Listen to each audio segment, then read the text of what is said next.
RDB. RDB.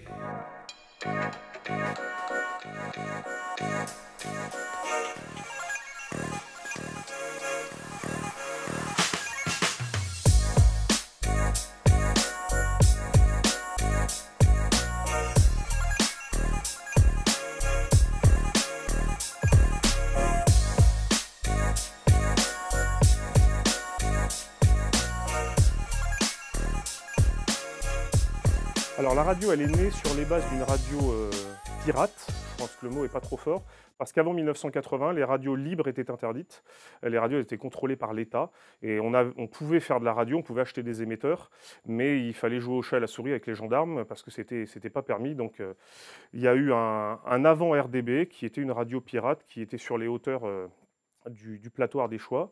Et en 81, quand François Mitterrand a autorisé les radios libres sous modèle associatif, RDB est né très précisément en décembre 82.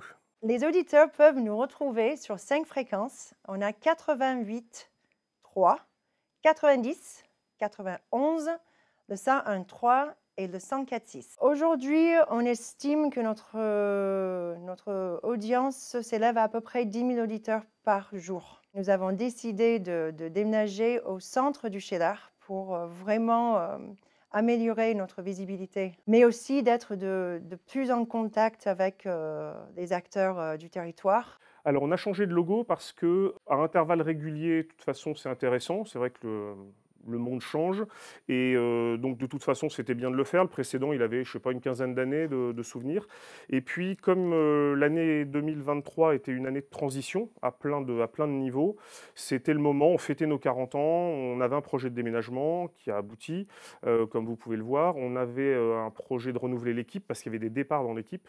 C'était le moment ou jamais de refondre un petit peu l'identité visuelle de la radio. Alors pourquoi avoir mis un renard? Ça, c'était une proposition de la graphiste. Nous, on lui a soufflé l'idée de mettre une mascotte. On avait fait une petite enquête sur notre ancien logo. On avait eu des retours assez unanimes sur le fait que ça ressemblait à un logo d'une marque automobile ou une marque de moto. Donc il n'y avait vraiment rien dans le logo qui donnait une indication sur le fait que c'était une radio. Alors le renard, ça ne donne pas d'indication non plus, mais il a un petit casque sur les oreilles avec une petite forme d'onde audio entre ses deux oreilles. Et puis, avoir une petite mascotte, on pensait que ça pouvait être sympa, notamment pour décliner sur les réseaux sociaux et sur le site internet et sur des visuels. Et on ne s'est pas trompé parce qu'on s'amuse beaucoup avec l'intelligence artificielle à décliner notre petit renard sous toutes les coutures. Donc quand il y a une panne électrique, on met un petit renard habillé en technicien EDF. Quand il y a une nouvelle émission qui va parler de musique celtique, on met un petit renard avec un kilt et une cornemuse. Et le fait d'avoir une mascotte, en fait, ça nous permet d'illustrer tout ce qu'on raconte et tout ce qu'on fait assez simplement. Voilà. Et puis bon, accessoirement, c'est un animal, un des animaux qu'on trouve dans le coin aussi, le renard. Une émission RDB se construit selon la volonté qu'on a envie d'amener en contenu sur l'émission. Ici, on peut parler de tout, c'est une radio associative. Donc le sujet est à portée de la personne qui anime l'émission. Notamment, ici, on a beaucoup de bénévoles qui s'impliquent à la radio, donc qui peuvent apporter le contenu qu'ils ont envie de faire. Ça peut être une émission musicale, donc simplement parler de découvertes musicales récentes, d'artistes émergents. Ça peut être également une émission avec beaucoup de contenu, donc des interviews, comme je fais un peu dans Le Vent se lève, c'est-à-dire donner la parole aux acteurs locaux, rencontrer leurs initiatives. Ça peut être également confronter des points de vue, avoir du débat.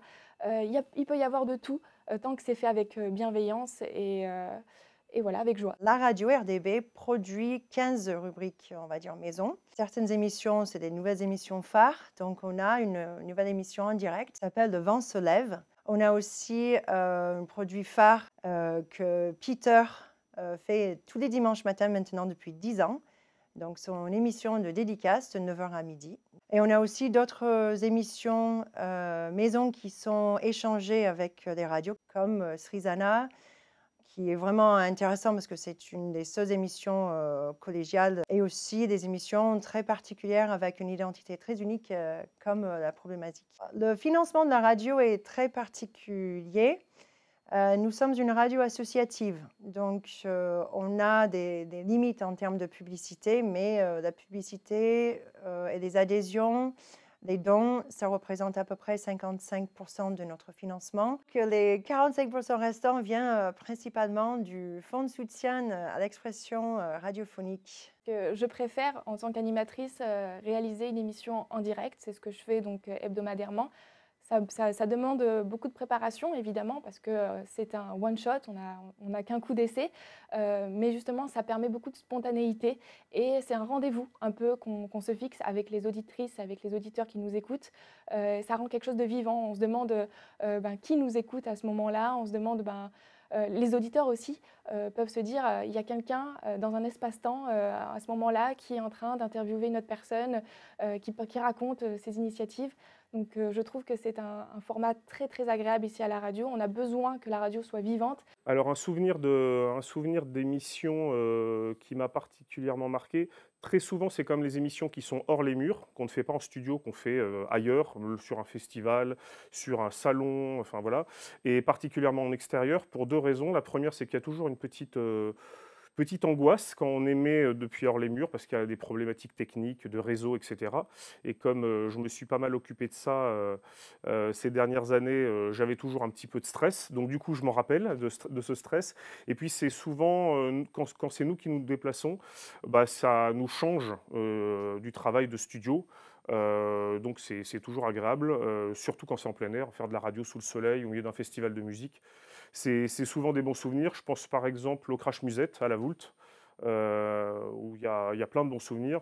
Et puis interviewer des musiciens, comme je suis musicien, c'est aussi du plaisir en général. On parle de musique et ça fait toujours des bons souvenirs, pour moi en tout cas. Je vous invite, si vous passez dans la vallée de l'Eyrieux, dans la vallée du Doubs, à vous brancher sur les ondes de RDB, de Radio des Boutières, et à vous laisser emporter par les émissions qu'on va vous proposer, émissions musicales. Voilà, la radio, c'est ça, c'est un outil où on peut faire en même temps plusieurs activités à côté et pouvoir se laisser emporter par des musiques, par le contenu de nos émissions. Donc voilà, branchez-vous et soutenez aussi également, soutenez les radios associatives.